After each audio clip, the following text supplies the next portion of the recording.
So Aya is basically trying to kind of solve that problem for early stage founders. So I'm a founder. I found a company, a startup that didn't work because of not having the right team to enable you accomplish your vision.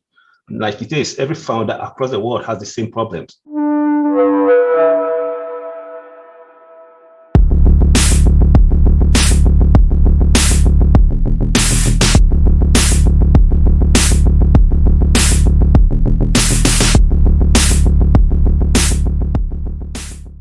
This is another episode of the Founders Pack Form Your Own Pack podcast. My guest today is Eric Annan from Aya, and their product is called Aya Gigs. How are you doing, Eric?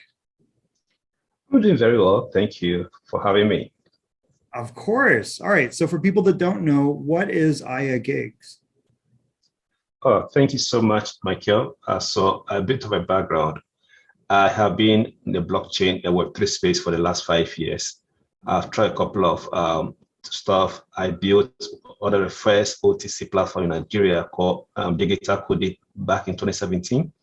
Fast forward in 2018, I co-founded one of the ambitious blockchain startup in Nigeria, in Africa as a whole.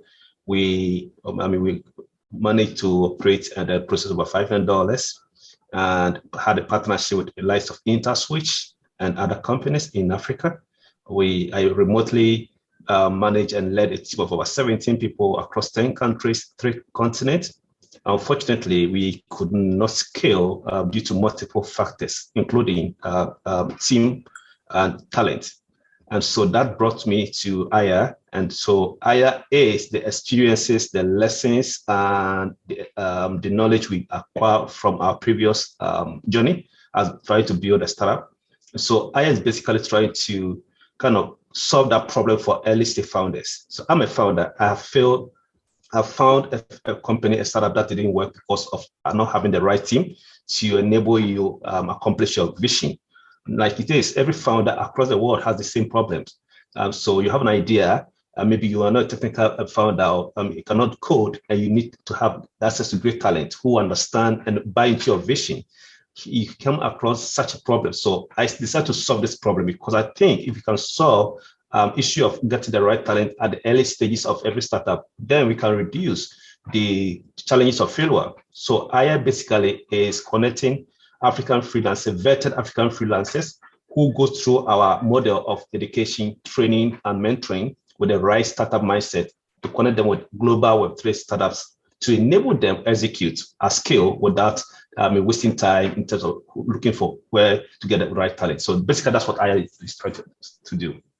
Amazing. Okay, so it's specific to what you refer to as Web3 technologies. Is that correct?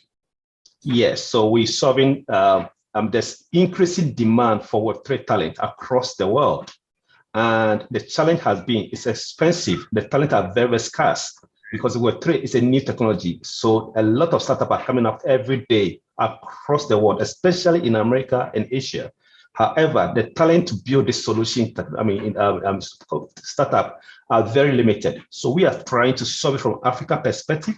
There's a huge increase of talent in Africa, highly educated, highly hungry, determined, resilient. They have the right grades. They just need opportunity to showcase their talent and their crafts to the world. So Aya is becoming that platform where we nurture these people, educate them, train them, take them through the startup pathway to understand how to build and then connect them with global startups to enable again people to reduce their burn rates in terms of hiring costs in US and in Europe. It costs between $100K to $300,000 to make a quality hire for Web3.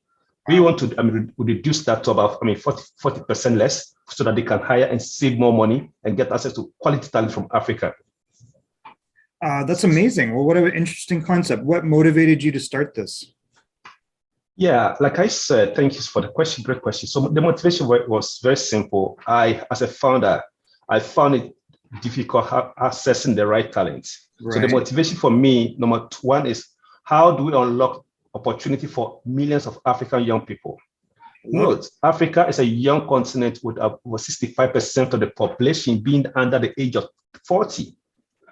And increasing with knowledge, education, and a quest for talent for technology like computer engineering, product management, crypto education. So these guys need opportunity like you have in India or you have in Ukraine or Russia, where people go to Eastern Europe to hire talent. I think people do not know that there's a huge pool of talent unlocked in Africa. So my motivation is to unlock 10 million Africans to enable them work remotely without crossing the Mediterranean Sea. Now, this is where, the key point here. Every African young man today, if you meet every African young man today, he wants to travel to Europe or US. Why? Because the economic situation, in terms of leadership, we are not showing so much hope for these people to have aspiration in this continent. I think we don't need to travel to Europe. I believe we don't need to be in America. The internet provides us with a borderless opportunity to provide value wherever we are in Africa. So the motivation is to unlock opportunity for Africans to enable them to live a purposeful life. I love it. All right. What stage is the company at? Yeah, we are at early stages. We're just releasing our first technology product, our beta. We have been testing with over 100 people in our community. Hopefully by early next month, we'll release it. So we are at the pre-seed stage, pre-seed stage where we have not so much traction, but we have done things that do not scale. We have so far connected talent to companies in US, Canada, UK, Haiti, and in Nigeria. About 15 of this talent to about 10 companies so far. And they all came back, 90% return customers. And they say like, wow, how did you get this talent? I've been spending a lot of money hiring these people. I don't get the result that you are giving me with this talent. So yeah, we are very early stages, but we so far connected talent to companies in US. And we're hoping to scale it up once we launch our technology, hopefully by next month. So your first customers were kind of like you dealt with them one-on-one. You basically had the company and then you found the talent for them? Yes. So within our network, we consult for this early stage startup. Like I said, we are focusing on early stage startups. We are not building for enterprise for now. We are focusing on early stage startups who are looking to hire between 5 people at the early stage, and they are willing to spend between $1,000 to $10,000 on a hire with a quality hire. So early stage startup that we are focusing on. And so what we did was to use our leverage on our network through accelerator that we have been to and our different peers to say, hey, we can do this thing for you. Why don't you hop in a call so that we can help you hire? And that approach has enabled us to test our value proposition, number one. Two, make sure that the product we are going to build is a need that people really will buy or pay for. So yes, that's what we've done. That's awesome. Okay, so if you could give other founders only one piece of advice, what would that advice be?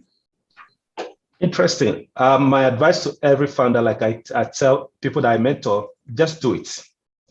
Believe in your guts and just do it. There will be failure, there will be challenges, but once you believe and you have a strong why, again, don't start with that why. Why are you starting? Once you believe in your why, just do it and learn from the mistakes, and the lessons will come over time. I love it. One of the philosophies that we have at Founders Pack is that it can be lonely and tough being a founder on your own. So what role have allies or community been in your success so far? Interesting. I think this is one of the greatest questions asked. Me personally, I am a people connector. I connect with people. I operate on the principles of empathy, kindness, compassion. And I believe that you need to treat people as people and numbers as numbers. So in my approach, even before I became an entrepreneur, whilst I was a student, I tried to bring the best out of people. Anybody that I know that is better. So I work with people who are better than me. They are smarter than me. I do not see your strength as a competition to me. I think that when you're able to surround yourself with great people, they enable you to grow faster. So community has helped me. It's lonely, it's difficult, it's challenging, it's frustrating sometimes. If you don't have a family, then your startup is your family. So the only way you can get inspired and motivated is your community. So one of the things I do is really build community around me. And I have voluntarily also set up what they call a Pan-African Builders Forum, where I bring together builders and entrepreneurs across Africa, where we voluntarily support each other. Yes, support each other, advise, connect materials, opportunities. It's a peer network where we all discuss our challenges, opportunities and all those things that you need to have as a community. So yes, community has been one of my strongest inspiration so far as a founder and entrepreneur. I love it. That's great to hear. All right, we're going to wrap with a couple quick things. One is, how do people get in touch with you? Oh yeah, thank you so much. So my name is Eric Annan. I'm on LinkedIn. You can also reach out to me via ayagigs.com. My email is e.annan@ayagigs.com. Or my Twitter handle is e_Annan24 at Twitter. I'm available 24/7. I offer free consulting for a lot of people who are trying to venture into startup. So you can reach out to me on my social media platform, especially on LinkedIn, where I'm very, very active. Okay, and we'll include all of that. And if you have any more in the show notes so that people can get in touch with you. Eric, I appreciate you jumping on. I think this is the first person I've had from Africa. So hopefully we'll have more. And actually, maybe you'll nominate someone, because the final thing we'll wrap with is, when we have interesting people on the Founders Pack, Form Your Own Pack podcast, we like you to nominate other people to be a future guest of the show. So who would you, Eric, like to nominate as a future guest of the podcast? Oh, awesome. I will nominate, there's a gentleman called Michael Lawa. Michael Lawa lives in UK. He's a Black founder. He's a founder of Send It the Money. And he's an amazing entrepreneur that I've learned a lot from. So I'll gladly nominate Michael Lawa for the next feature. And it's Michael Lawa? Yeah, Michael Lawa. Michael Lawa. You're probably saying it totally wrong. So. Yes. I'll just put That's great. Yeah, I've just put a name on the chat. Oh, you did? Perfect. Let's look at that. So I pronounce it correctly, hopefully. Yeah, Michael Lawa. Okay, so Michael, you've been nominated as a future guest of the Form Your Own Pack podcast. Eric, thank you so much for sharing about your company, and we look forward to talking to you in the future. I look forward to contributing to the growth of this amazing platform. And thank you for having me to share my story and my journey with the opportunity you provided with me to the world.